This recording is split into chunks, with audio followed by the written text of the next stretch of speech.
இந்த வேர்டை யூஸ் பண்றா பாருங்க.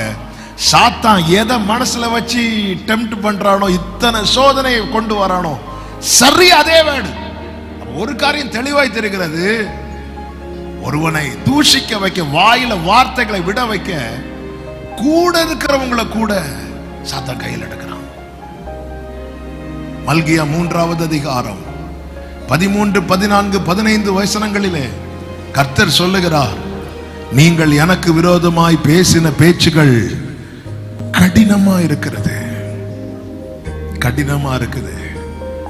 ஆனால் உமக்கு விரோதமாய் என்னத்தை பேசினோம் என்கிறீர்கள்.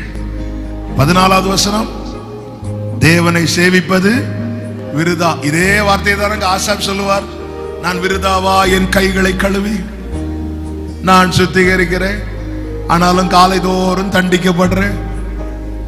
நான் டெய்லி என் கையை கழுவுறேன், சுத்திகரிக்கிறேன், ஆனாலும் நான் காலை தோறும்.